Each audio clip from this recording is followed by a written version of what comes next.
baby, I can hold it. Well, hello everyone. Welcome to our second recording of the Couch podcast, brought to you by the Mosaic staff. This academic school year. Um, so pretty much for folks who are barely tuning in to their first episode of the Couch podcast, this is pretty much a recreation or a virtual recreation of what we usually kind of do day to day, like in person at Mosaic, pre-corona. um, if you would walk into Mosaic, you'd usually find us talking about certain things, like different issues or just like random things. And they're usually fun conversations, and folks usually like come in, tune out. I don't know. But yeah, this is like it's our podcast little thing. I don't know if anyone wants to add. Also, my name is Erica. I use she, her pronouns. I am the graphic designer here at Mosaic. And yeah, I don't know if folks want to introduce themselves. Hi everyone, this is Scruffy. He's clearly more important, or he thinks so. Hi everyone, I'm the program coordinator for Mosaic Cross Cultural Center. My name is Sharon Singh. My pronouns are she, her, hers. And yeah, this is just like a casual way for us to chat. People kind of come in and out just like they would in our office as they're sitting and talking around the couches. So if you want to join us for any future recordings of the couch, let us know. And I'm going to kick it over to Jazz. What's up, everyone? I'm Jazz. My pronouns are she, her, hers.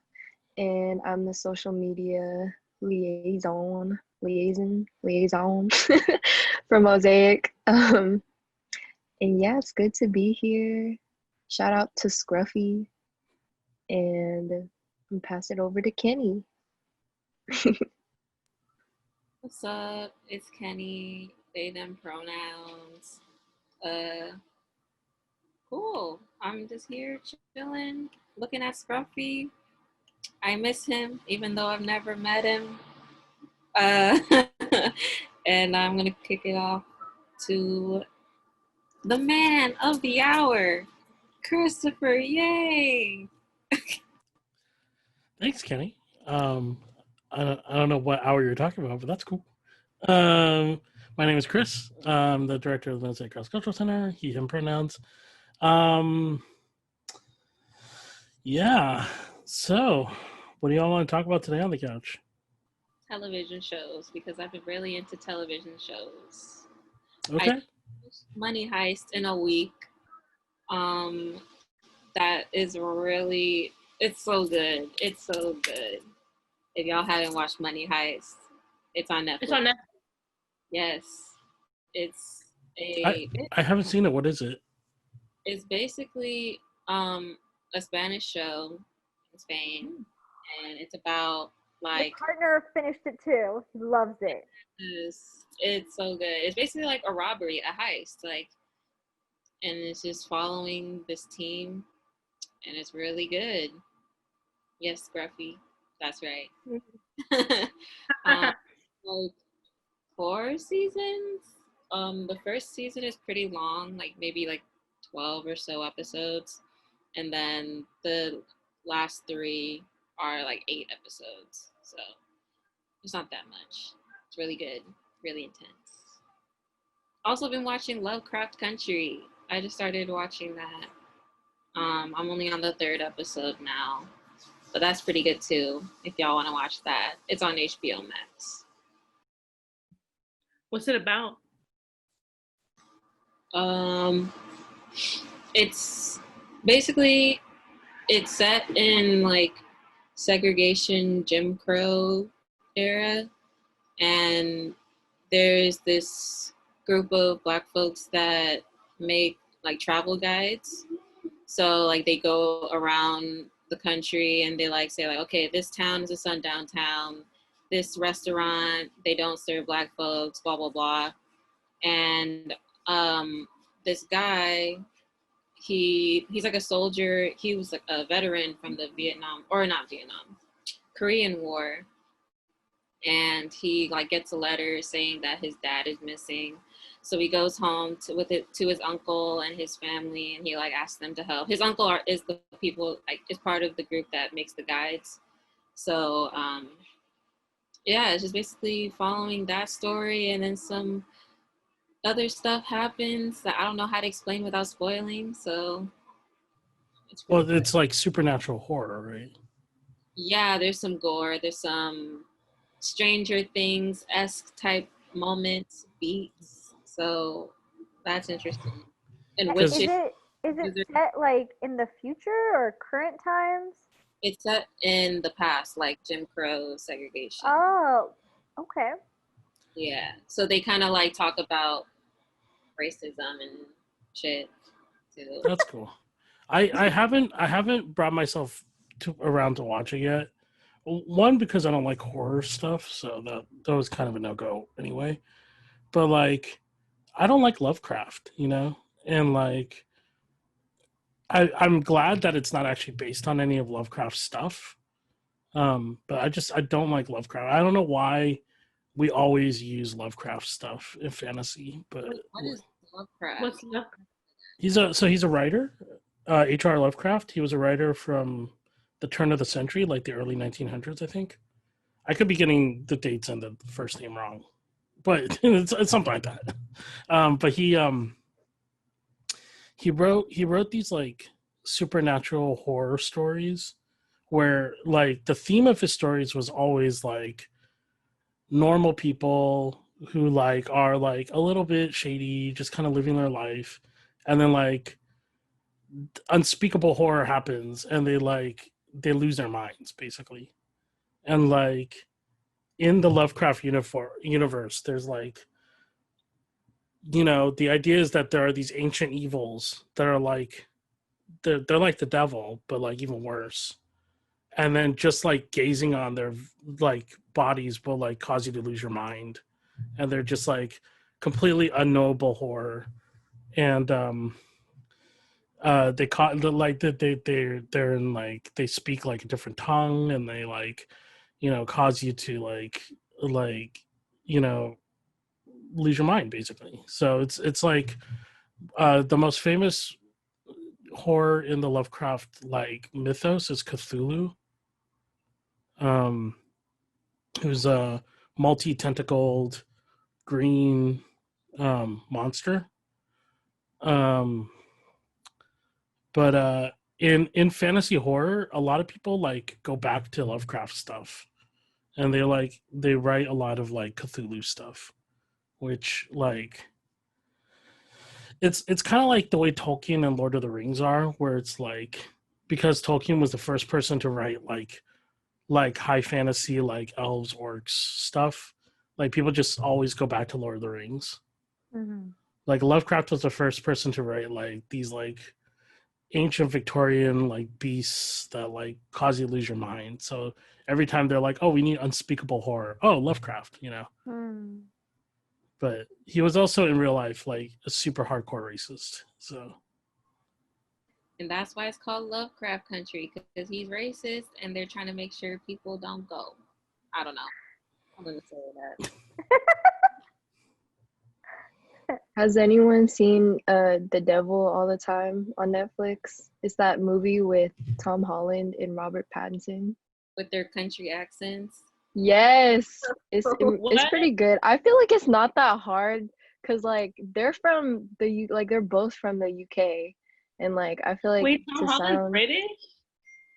yeah, How come I didn't know this? he's I feel like this is his acting. yeah, that's- he's so British. I'm Got gonna watch this. the frog mouth where he like looks like he has like something in his mouth. He's like, Oh my god. In what? In the movie? No, like I feel like he just always like looks like he has something in his mouth. Like I don't know. I don't know. What? Oh no, it's gonna be one of those things that I can't unsee now that you've said it. That movie is like it's not a very diverse cast because of where it's set, but it makes sense like when you watch it because it takes place in like Ohio or like the area like around Ohio, and it's in like this small town where like nobody really marries anyone like outside of their family, and yeah, Oh yeah. no. Oh no. Wait, are Mhm. Tom Holland and Robert Pattinson related in the movie? They're not related. Robert Pattinson is actually a preacher who comes to his town. He Whoa, replaces the old preacher. Yeah, that's mind so blowing. He plays a it's preacher? yes. Oh, but he's like not a good preacher. He's like like very, I don't know. He's evil. Oh, he's like He's a hella evil. sinister. There's a lot of sinister characters Okay. in this movie. So yeah, Okay, it's that pretty sounds twisted. intriguing. Is it like gory or is it like a thriller? There's some gory parts. Oh. But it's more like murder and Oh, is it like psychological? yeah, Okay. yeah, kind of like psychological like mystery type of thing. And like all the character stories get like pretty like intertwined. So Mm. yeah. Mm. Tom Holland does a really good job though. I feel like I really liked watching him play his role and Mm. like figure out everything. So I would recommend that, Okay. especially That's with cool. spooky season coming up. That's right. It's time. It is time for a whole Libra bunch season, of. Sharon. Oh yeah. But it's also time for busting out those Disney Halloween movies. That's what I do every Halloween. Oh, it's easier now with Disney Plus. I know exactly. I'm so excited. True. You can watch Um, Twitches again. That's right. I can watch. Yes, I've been watching Sister Sister Hmm. Yes, on Netflix me too. too. Oh yes. Um. Yeah. I'm excited. I'm excited because so like the only reason we got through the packages we got Disney Plus is because of me. I'm the only one who really watches. So I just watch everything. Same. I It's feel like on in the background. What? that's the same thing with me. I feel like because my brother and my sister, like they both like we like all pitched in to get HBO Max and Disney Plus, and I feel like I'm the only one that uses it. So I'm scared. Like, what if they decide to not pay for anymore? Like, what am I gonna do? And then you have no choice but to just watch everything on it. Yeah. Exactly. Yeah. Speaking of movies, the most recent movie I watched was Project Power. It has Jamie Foxx and Joseph Gordon-Levitt. It's on Netflix. It's kind of like it's not a superhero movie. I don't know. It's hard to describe. It was okay. I mean, it was like if you need something to watch while you're sheltering in place. I thought Jamie Foxx did a really good job, but no, it's Jamie Foxx. So.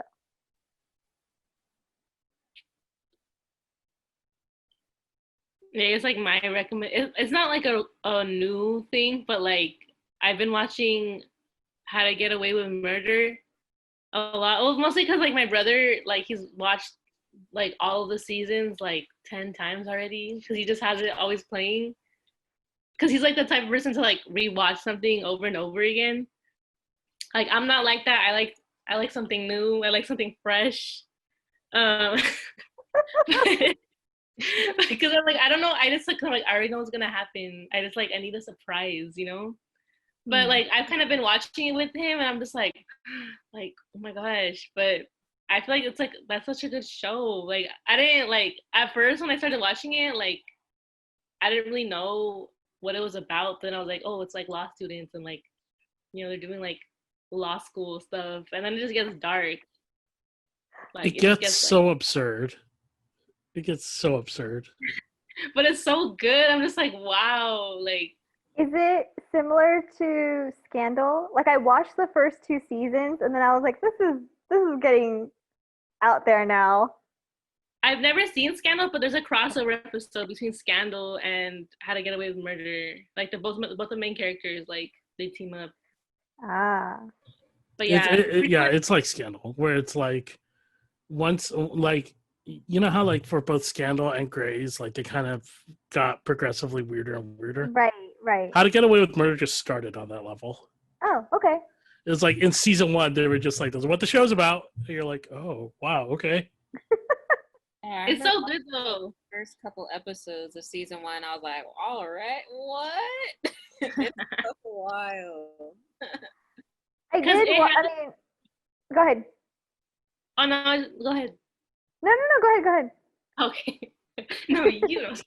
No, I think it just has like this really weird thing of like starting. I think it's good writing, but like it starts from like this like flash forward, and then it kind of like leads you like the writing. I mean, the show always shows you what's gonna happen, but then it kind of goes back to show you what the events were that like led up to it. And that's kind of like every season. It always like shows the end of the season at like the first episode, and then it like takes it back. Like that's like every season. So it's kind of like Big Little Lies. Well, I haven't seen it, but yeah. I've watched a few episodes of Big Little Lies. It's intense, but it's good. Yeah, I couldn't finish it. I was like, oh, this is a lot. All the HBO shows, I'm like, dang, it's a lot. That's a lot. I couldn't finish Dead to Me. I think that's what it's called. It's a Netflix show, and it was very like similar in that regard, where it kind of tells you what's already happened, and then it takes you through. Like it kind of, you're in the middle of it, and then, well, it like starts in the middle, and then it goes back, and then it goes forward, right, and then it continues on. So like you're like, oh wait, that was the first scene, and that will be like in episode 2 or 3, and then you're like, oh shoot, now I have to like continue to watch, and they like hook you.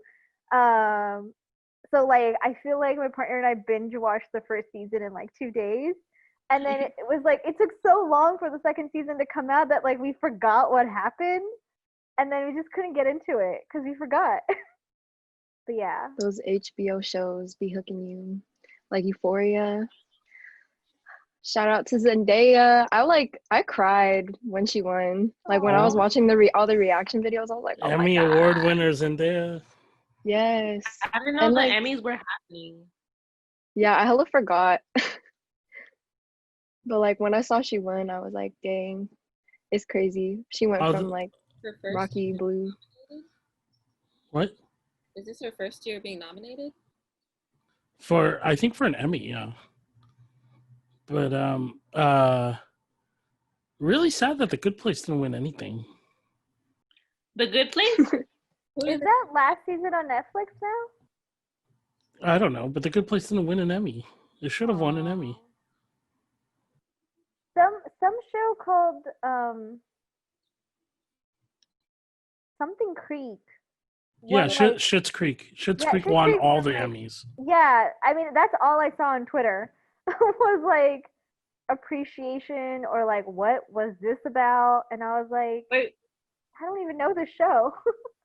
Yeah. what show? Schitt's Creek. Schitt's Creek. It has Eugene Levy and Dan Levy and some other folks who I don't remember now. Yeah, I've only seen like a few episodes. I think is it just basically about rich people not being rich anymore, and then they have to. Yeah, I think that's the premise. It's like rich people who like become poor. Erica's laughing so hard.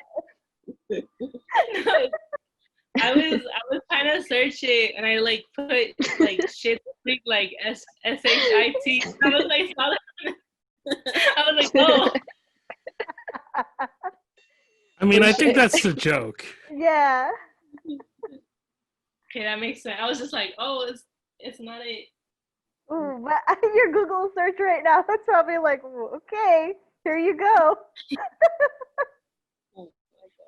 Yeah, I feel like the Emmys have this like way. Okay, anytime I've ever watched the Emmys, like maybe it's because I'm not like a film person or like I don't know, like not I don't know, but like the big like winning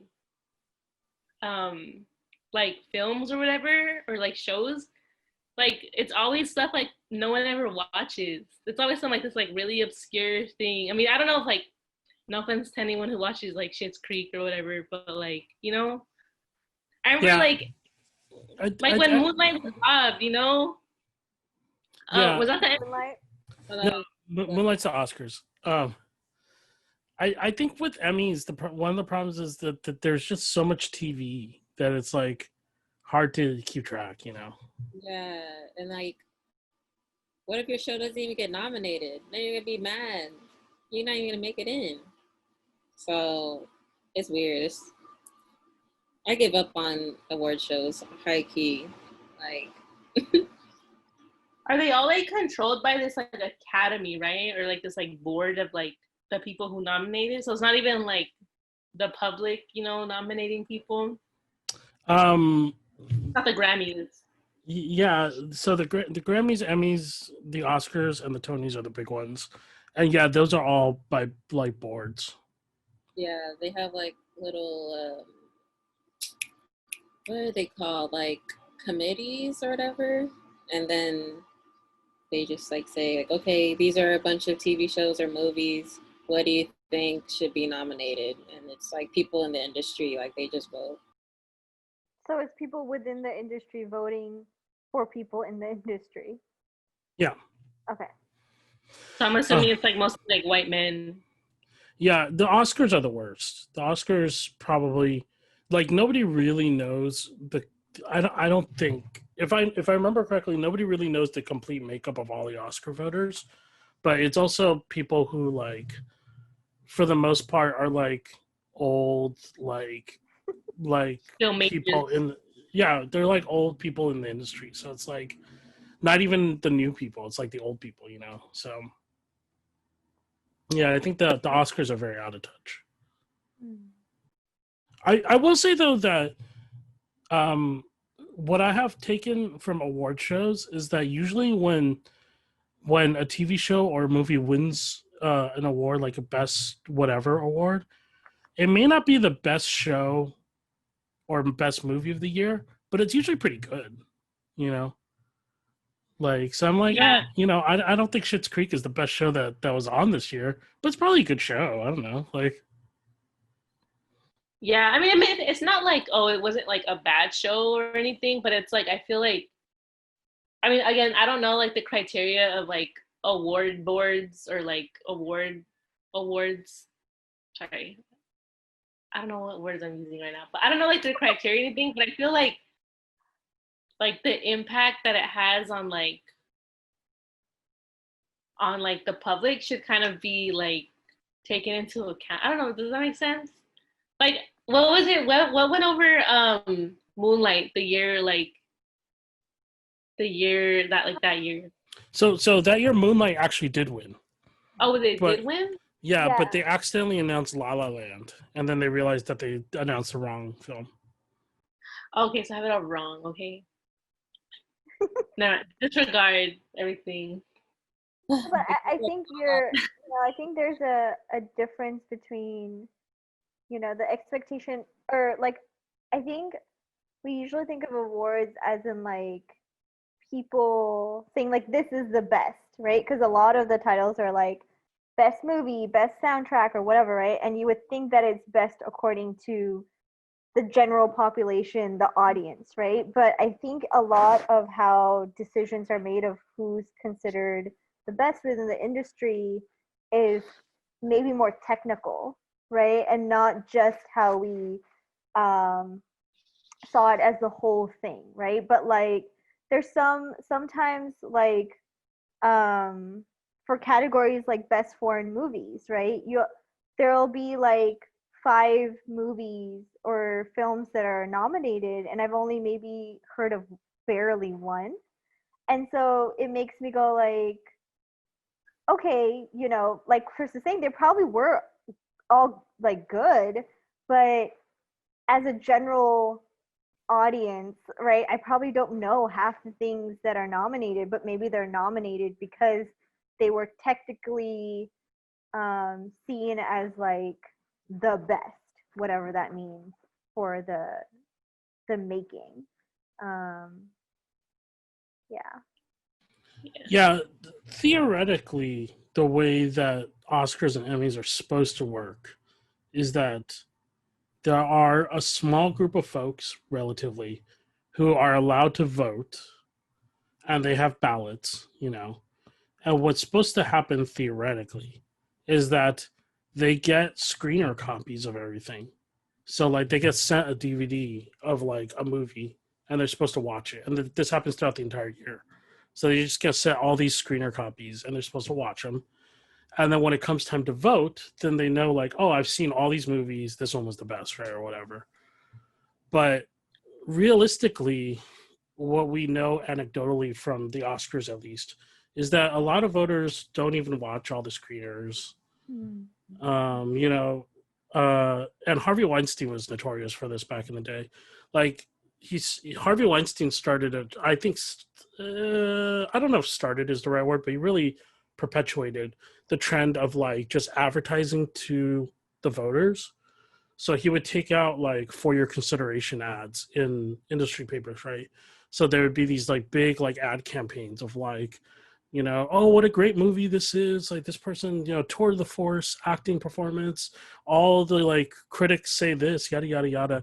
So by the time it came to voting, like voters would just vote for this movie because they heard of it and not necessarily because they saw all the movies. You know?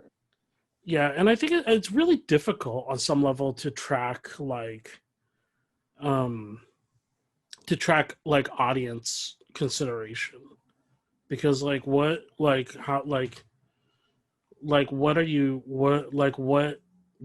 measuring at that point, you know? Go on film Twitter. See what the Most tweets. talk about. Yeah, like I know this my dad, he gets movies in the mail. Like he's part of the SAG committee or whatever, so he gets movies that are up for consideration. And that's how I saw Parasite, because I was on Twitter and I was like, okay, that's good. They were like, oh, Parasite, and I was like, I got you, and I'm looking at it. But I don't know about how voting works. I've never seen him get like a ballot. I just see him get the movies, which is interesting. What did you say? He's in SAG? Yeah, Screen Actors Guild. So it's my understanding, I could be wrong about this, but my understanding is it's a two-part process. One is that they send screeners to a fuck ton of people, and then they all roughly decide who's going to be on that final ballot.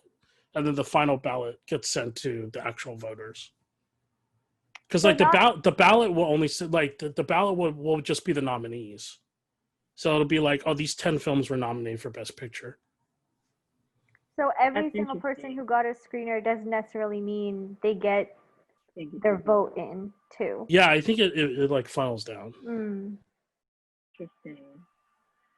Because they also use screeners for other things too. They use screeners for like press copies and stuff, like because you know, because you have to show movies. You don't have to, but generally speaking, you should show movies early to press so that they have time to write stories. So that by the time that the movie comes out, there's a story in that day's paper.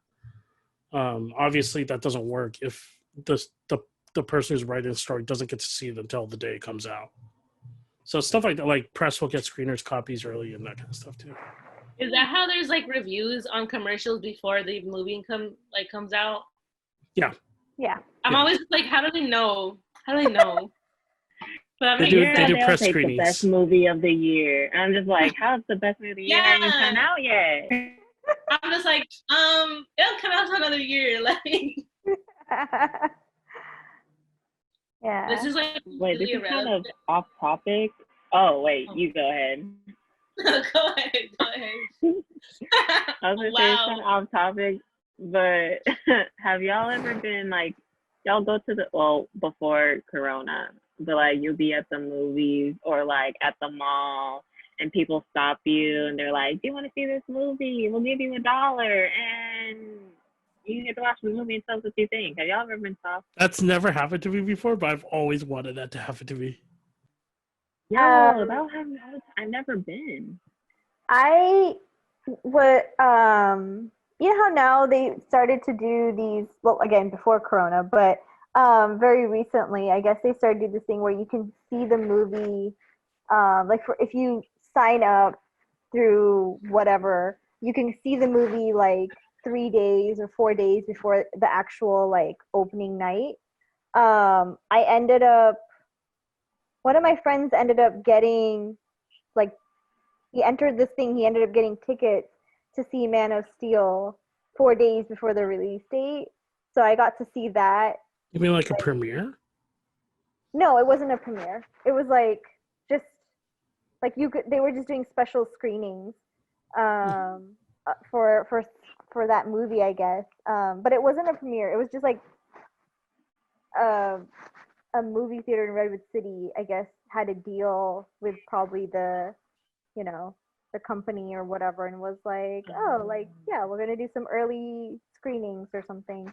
And he ended up getting a ticket, and so he got 2 tickets, and I got to go, and I saw that movie like 4 days before everyone, and I really liked it. I thought, you know, it was a good movie for and I'm usually more of a Marvel person, but I thought that in this reboot, because Men of Steel, it was for its time. I don't know when it came out. Now I'm thinking maybe I was in college. I don't know. But it was kind of recreating the DC world through like Superman, because I think it was the first time Henry Cavill got like, you know, came out as Superman, right? And whatever. And I was like, yeah, it's good. It's fine. Mhm. But everyone It else, was not good. It was not good. it was fine. It was not good. Yeah, so then I watched it and I was like, yeah, it's fine. And then everyone else saw it like later that weekend and was like, this movie is not good. It's like, you know, the worst Superman and all this other stuff. And I was like, damn, did I watch a different version? That's how I felt after watching The Last Jedi. I was like, wow, that was so good. And they were like, that sucked. I hated it. I was like, oh. I like The what Last movie? Jedi. The Last Jedi. I like The Last Jedi. I'm fine with The Last Jedi. The reason why I don't like Man of Steel, I think as a movie, it's fine. Maybe a little too dark, but whatever. It's fine. But like, it's not a that's not Superman, you know? Superman shouldn't be too dark. Superman shouldn't kill people. Like, right, but I think that's where all the DC like storylines have started to go, I think.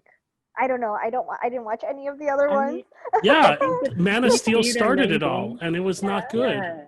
It was not I feel good. like DC, their main thing was like not killing the villains, and like, I mean, it used to make me so mad. Like, Batman would be so close to killing Joker, and he'd be like, I can't do it. But then 2 weeks later, Joker's back again trying to kill him, and I'm like, this is what happened.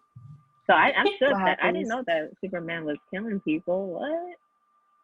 I mean, not as a regular practice, but he kills Zod in spoiler, I guess, for a movie that's like also, 8 years old. If you haven't seen it by now, like, you're fine. You didn't see it in your life. But yeah, he kills Superman in the movie. Superman kills Zod in the movie. Yeah. But it's just, look, my opinion is that Superman should be a beacon of hope, paragon of humanity, paragon of virtue, whatever. Like, Superman should be the one character that doesn't kill. I would expect Batman to kill somebody, but not Superman. Yeah. I mean, if Batman wants to kill someone, then whatever. It would be an accident, too. Yeah. Like, Superman should be above it, you know? Like, I feel like if Batman, in some ways, you know, Batman could represent the worst of humanity, right? Like, Batman represents, like, like vigilantism or capitalism or, you know, whatever, like crime and punishment taken to the extreme, you know? So if like Batman starts mowing people down with shotguns and stuff, like whatever, like he's the worst of humanity, I get it. But Superman should be above that. Superman should be like who we strive to be, you know? Yeah, but I think the whole like the reworking, the revamping, or whatever. Man of Steel was supposed to be showing um Clark Kent, right? And I think that was supposed to be like he comes from this other planet.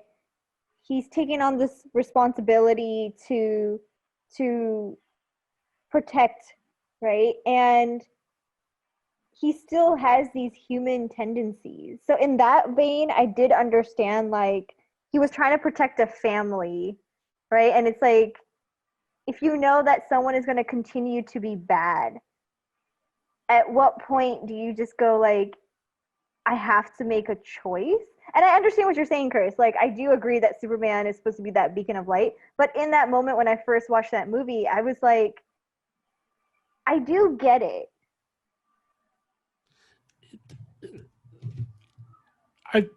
It works for 99% of the people. Like anybody else, Batman, Aquaman, Wonder Woman, stick anybody else in that role, fine. Superman's the one person that should not be the case for. And the fact that like it led to the whole DC, you know, movie universe. And like it was just like, oh, this is Zack Snyder's vision. Everything's gonna be Zack Snyder from here on in. Everything's gonna be dark. Everything's gonna be moody. Everything's gonna be semi not okay, like gender wise.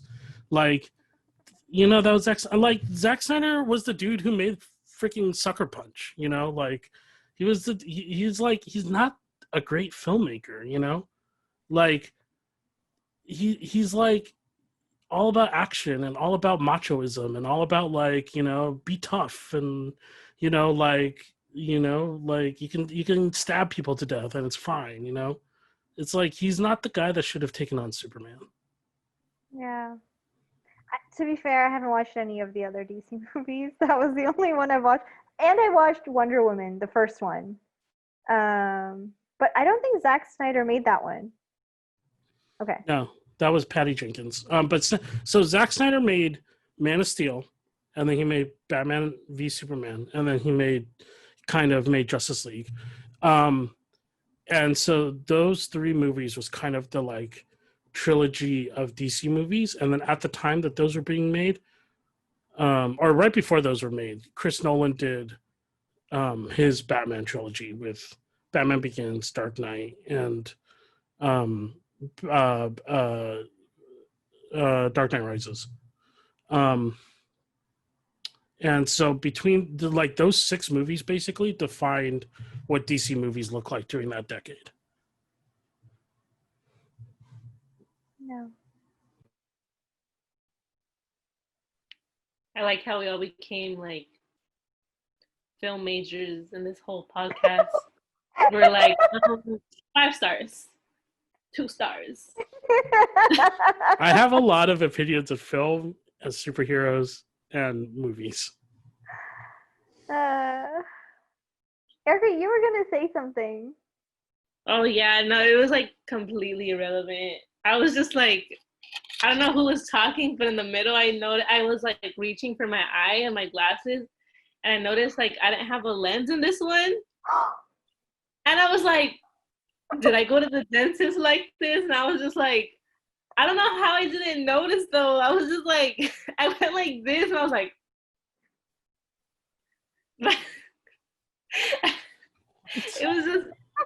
it was just the weirdest feeling. So now I feel like I spent my whole day like that, and I kind of feel embarrassed. But Where's your lens? I don't know. I was like, where'd it go? Because it's not around here. So like, I don't know how long it's been. But that's what I had to say. Do you need it to read? Do you need it to like see? It's mostly for screens, but like it mostly affects this one. So I guess that's probably why they like noticed it on this lens. Perfect. But it was, Yeah, I don't know, but that's all I had to say. I've been telling myself I need to invest in some like blue, are they called blue light glasses? Yeah, yeah, I think Dang. they're a pretty good investment. Like they block out like for it's mostly for screens. I'm like since I'm on the screen all the time I for feel like school and stuff, like it's yeah. I just realized I'm the only one here out of 3.5 glasses. People not wearing glasses. It's the little thing. I feel like Erica, you're not alone. Like I feel like I've done so many embarrassing things, and not realized it until much later, or in that moment, just been like, dang, that was embarrassing. Don't worry about it. Yeah, I was just but yeah. Sorry to take us off our No, little no, build. that's real. This is also the couch. This is the place to talk about this. Yeah, speaking of the dentist, like the dental assistant, like when I was sitting in the chair, she told me to take off my mask and like my glasses because she was taking an X-ray. But then like after she was like finished taking them, she's like, "All right, like put." She gave me some like these sunglasses, and she was like, "All right, put these on." And I was like, "Okay." I was like, I thought she was about to do something, but she didn't do anything. And like it was just the dentist talking to me, and I was just kind of like just talking to him like this. Cause I thought they're gonna do something.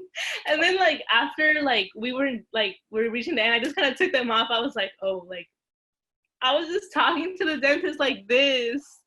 And like I don't know. Like today's has been very embarrassing. My stomach. That's so funny. That's so funny. And Comment I below. just imagining Erica like with those glasses, those sunglasses, and then like randomly be like, "Why am I wearing these?" And there's like, Yeah, the "They look dental cool. assistant was just Sunglasses are cool." I don't know if they thought I was a little kid. Like they're like, oh, like here's a little like when they give you like stickers and stuff. Yes, the treasure box at the dentist. I used to Oh my love God. those. There were like little stars and stuff. I would get those like after I would cry, like when I got my shots. Yes. And but yeah, I felt like that's what it was. But I was like, I'm 22, like. But she was like, here, put these on, and I was just like sitting there like on the dent. I don't know. It was like I thought they were gonna do something. I was like, oh, they're probably gonna do like more X-rays and like they just don't want my eyes to get like something. Maybe she noticed you were missing a lens, and she was like, "This is less embarrassing." wait, what? That's what it was. She's like, I can't take you seriously right now. Put these on. And then I took them off and I put my glasses on. Oh my God. Honestly, that's probably what it was.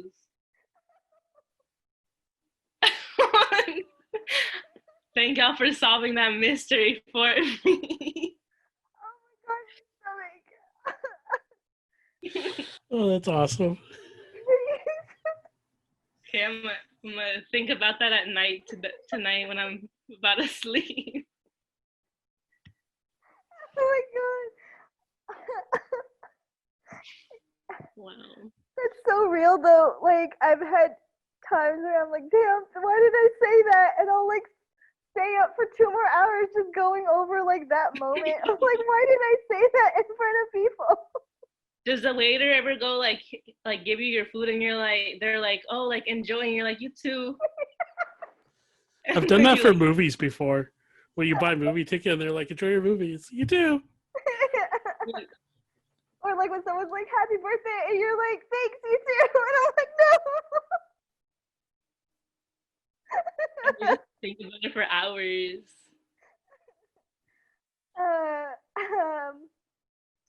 Ooh, I was gonna say this, but I kept laughing. But comment below if There's if you could relate to embarrassing things.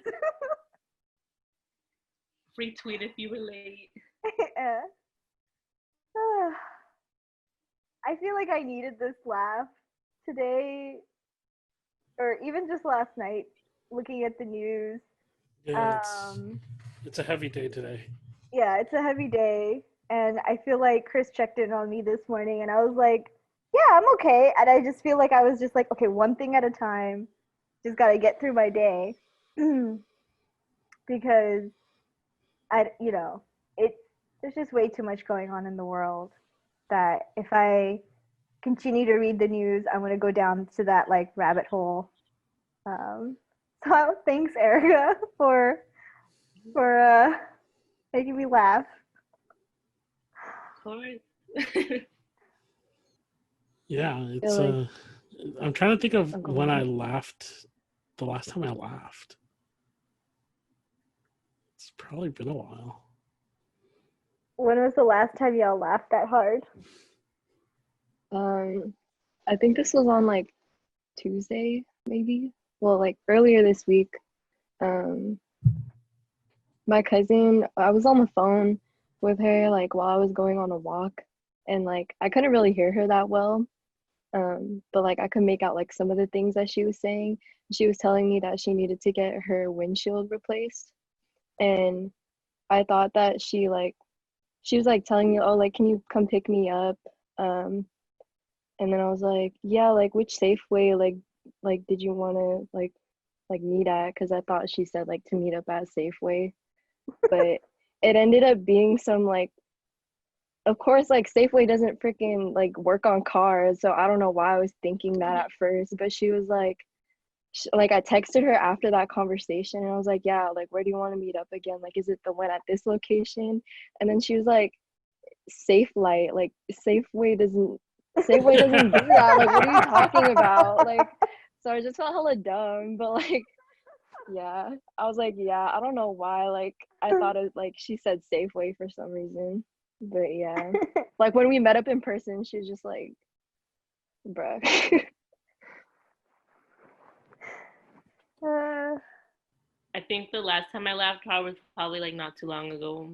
It's just because like whenever I don't know, sometimes like my brother and I like we think in TikToks, if that makes sense. Like we'll say things that like we like saw something on a TikTok and like I think we're at like at a Starbucks drive-through and like it was like super good. Sorry, I'm just laughing thinking about it. Sorry. I don't know. It was like super quiet, and then at the same time, we like quote this TikTok like it out of nowhere. It was like it was like synced. Like we just said at the same time, and then like we were like hella laughing until we got up to like the window. So I had to like put ourselves together because. But yeah, it was funny. Can't remember what TikTok it was, but if I find it, I'll show y'all. Going back to what Sharon was talking about earlier, like going down the rabbit hole, I feel like that happens to me a lot, like especially like lately. And I've been like on Instagram and like I see that people call it like doom scrolling because you just keep scrolling and scrolling and like, eventually like some bad news will show up, but then like you keep going and then yeah, so like does anyone have any advice on how to like take breaks from that? Because like I've read some things that like help with that, but I don't know.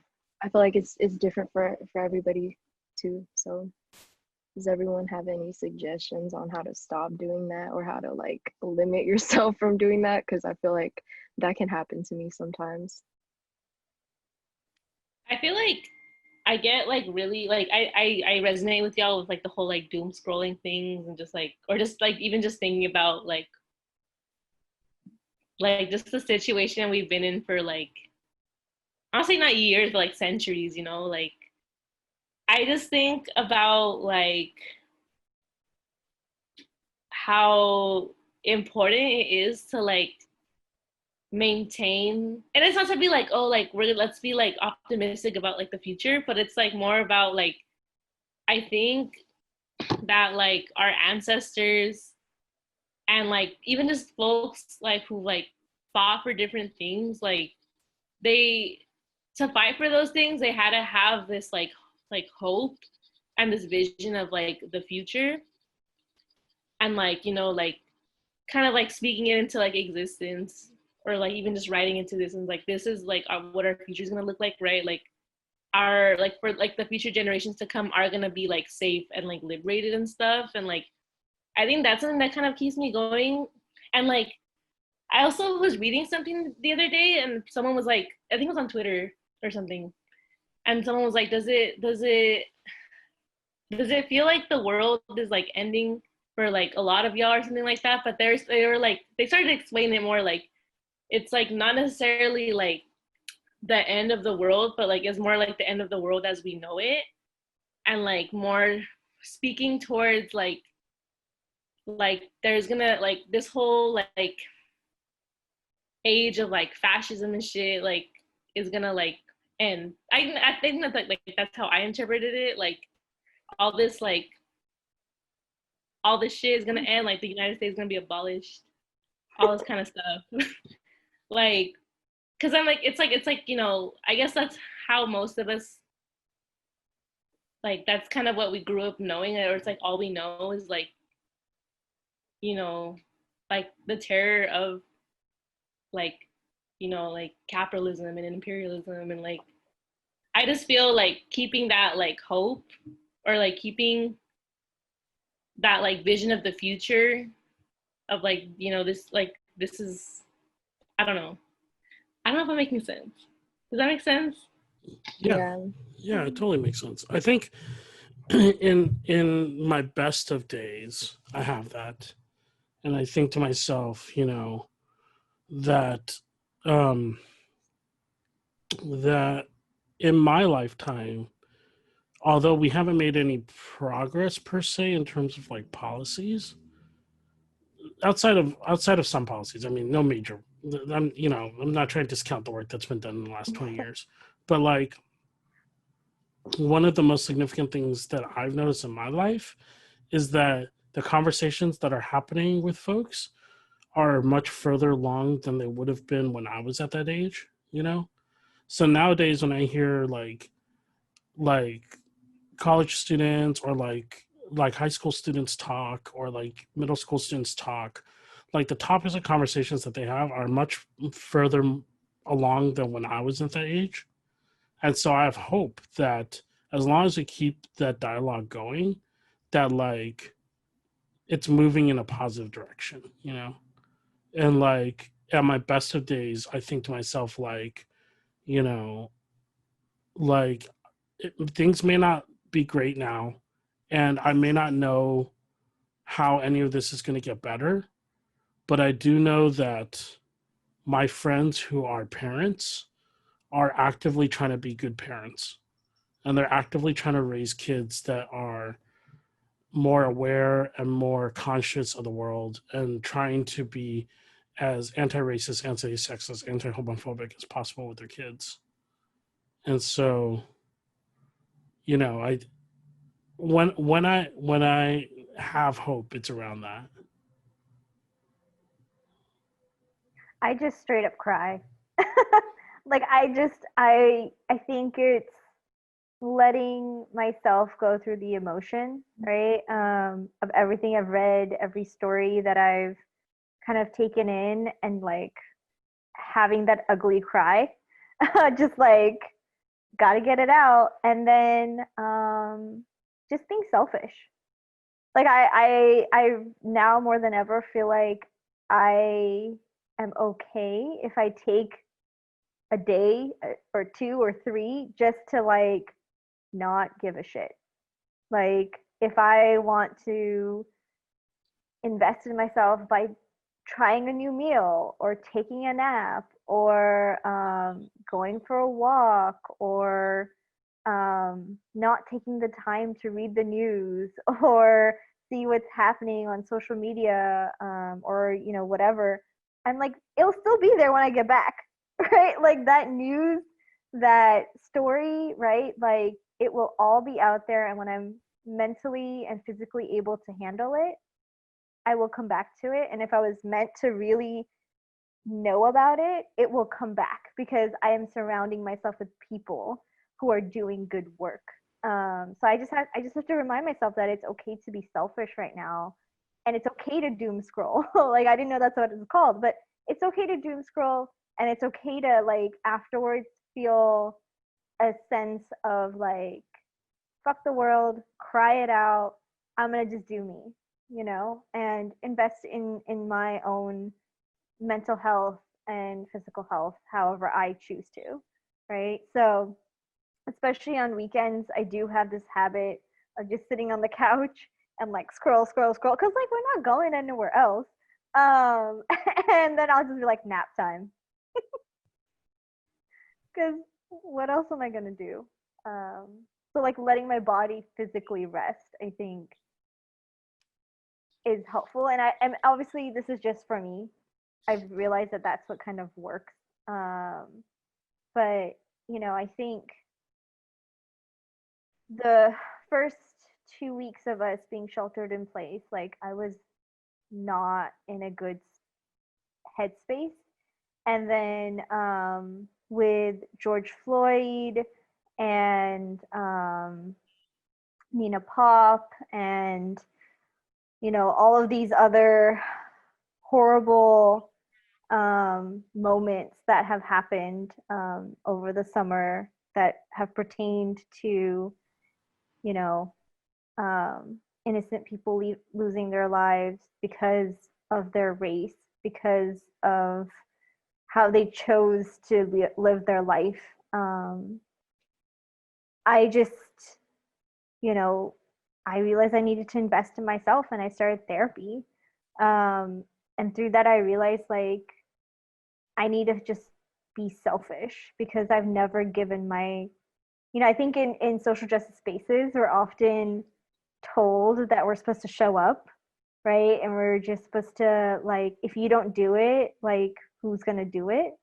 And I think I realized like how toxic that messaging is. And I've learned how toxic that is from students, from being in spaces with all of you and like realizing that that's not the way that this work has to be, and that I need to rest and I need to kind of check out sometimes. So, yeah. The same thing. Like, I feel like this pandemic has like reminded me that I am a human being. I'm a person that like needs to take care of myself. I guess it's like, I don't know, because like on a regular day, like, or regular life, before everything, like you go to work and then you just keep working, or you go to school and you keep learning, you just keep going until the day is done and then that's it. But like now with like everything being online, or like the limitations of what is going on outside, it's kind of like made me remember that, okay, like I can rest, or I can lay down during this class. Like, it's okay, like sit down and relax, and I guess like in terms of the doom scrolling thing, I don't even know what doom scrolling is. What is that? Like, I never really caught on. Anybody I want guess like when I saw it on Instagram, it's just like when you keep scrolling and I guess it's like when like you're taking in a lot of like negative like energy from like whatever story or like event has happened, and like you just kind of like keep digging into it. Okay, so yeah, I definitely like when the protests first started like popping off, like when Twitter, oh, a dog, hello, when like the timeline was just popping, like every minute something new would happen, like in this city or this protest this happened. But I feel like it just kind of naturally, like, I took breaks. I like was just naturally exhausted. Sorry, this is Bruno. he just likes to be on the couch. Okay, but I would just like naturally just get tired. I was just like, oh, like I'm so tired right now, and I would just like get off. And like I think that's when I started like kind of using video games and like TV as a vice. So that's when I started like really getting into my Switch. Like I started playing Zelda a lot. Like this is my escape because he can go outside, he can do things, he can go on adventures. Um, so yeah, just like finding little things that you enjoy that like kind of distract yourself for a little bit. Because like yeah, like I would like get off Twitter and then play a video game or watch a show, but then I would go back and like, okay, what's happening now? Now that okay, this is happening. Okay, let me get off again. So it's kind of like a balance of both. But yeah, like taking time to rest and just chill. Cause I don't know, like it made me remember like, okay, I can chill as a person. I don't have to be nonstop on the go. You have to stay productive. Like my mom, like oh my gosh, like whenever I would come home for the summer, like a regular summer, she'd be like, okay, you need to find something to be productive. Like you need something to do. And I'm like, what? Like I just spent a whole year at school, you know? So I mean, even now this summer, I was kind of forced to be like inside, and like I understand the um importance of being productive, but I know now that it's not everything, and it's okay to just like kind of like what Sharon said, just turn everything off for a day or 2 days or 3 days, you know. It's okay. It's gonna be there. The work is gonna stay there. Yeah, I second what Kenny said too. Like for me, one of the things that I decided to start doing was watching like old movies. Like if you go through like HBO or Amazon Prime or some of these like streaming services that are like not quite as common as Netflix, like you'll see like there's a lot of movies on there. And like there's a lot of movies that are like classics, and there are a lot of movies that like I've never seen before. And so I'm like, oh, I've always been wanting to watch that movie because like it's supposed to be good and I've never seen it and like people talk about it. So yeah, I'm just gonna watch it, you know?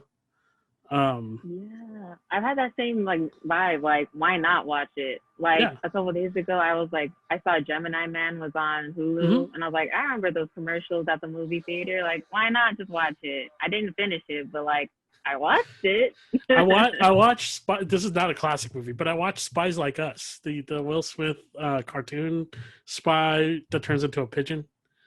Uh, they came out like I last remember year. Tom seeing the trailer Holland. for that. What? It's so That weird. It's so sentence weird. took such a turn. Right? This He turns into a spy pigeon. pigeon. It's What? so weird. It's so weird. It was low key kind of funny though. But yeah, I mean, I've just been trying to like use that. I mean, it's not any more or less productive than like doom scrolling, but it makes me feel better about it. You know, where I'm like, oh, like I finally watched like I watched like I watched All the President's Men the other day. It's like a movie from the '70s that's like Dustin Hoffman, Robert Redford. They play Woodward and Bernstein, like the journalists who like investigated the Watergate for Nixon during Nixon. Anyway, it's a really good movie, but I've never seen the movie before. But it's on HBO. Like, so I'm like, all right, I might as well watch it. Whatever. Yeah, like I don't know if that's maybe I don't know if anybody else does it. Maybe Chris feels this way, but like after like watching a movie, like you feel productive. Like, oh yeah, I watched this movie. I feel productive today. Like I didn't mean to watch it, but I did. I don't know. I just think, Yeah, oh, okay, what movies today? You know, I don't yeah. know. I feel good about it when I watch a movie. I feel like I accomplished something. Same when I finally finish a like jigsaw puzzle. I'm like, oh, I accomplished something. Yeah, like new references. Yay. It's like full circle, this whole couch conversation. Just went back to movies, shows. They're important. Well, Kenny did kick us off. And now we know. It's suspending disbelief or suspending belief. I don't know what the term is. Suspending disbelief. Yeah, suspending disbelief. That's my favorite activity.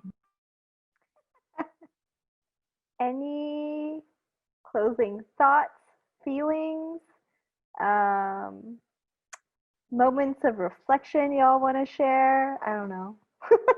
I think I just really liked what Kenny said when they said that like you just have to remind yourself that you're human and do things that like make you feel good, for a while and stuff. So I really like that. Like really reflecting on that right now. Yeah. Honestly, like the reason why I asked that was because like I've been struggling with that recently, and I feel like I need to make more time for myself to just like chill. And I mean, also like I have a lot of like school things to catch up with like the whole like thing that happened to my Canvas, and then like finally getting my classes restored. So I feel like once I get over that like this week, then I'll finally be able to start like giving myself that time. But it's like a day by day thing. Like honestly, after this, I like think I'm just gonna go for a walk because my dog just be like sleeping all the time, and I feel like he needs some exercise too. So Literally, he has been sleeping for this entire podcast. That's all he does. he ain't I even want paying to be a rent or dog. I anything. want his life. I'm working hard so he can have this life. Shout out Scruffy again. And Bruno, oh my god, Bruno's so cute. Bruno was so cute. Oh my gosh. He's a sweetie pie. He's very smart. He's sweet. Wait, you have Bruno and you have another dog, right? Yeah, Bruno and Odie. Odie Okay. is the baby. He's like 5 months old, but he's big. So, Where's Odie? Oh, that's him barking. He's in his Why is room. Odie such a cute name? It is. Yes. One day I'll bring him. Yeah. So if you haven't picked up yet, we like animals. If you want to share your pet pictures with us, tag us on our Instagram on your stories. So Or just tag sharing. yeah, or me, Yeah, just text Sharon. That's really what that was. Sharon.sing@sjsu.edu. Thanks, y'all, for watching another episode of The Couch. We'll probably put this up sometime soon. Soon. Yeah. Thanks for listening to the Couch Podcast. Yay! We'll see y'all in the future, whenever the future is. Yay! Yay. Be Bye. safe, drink water. Bye everyone.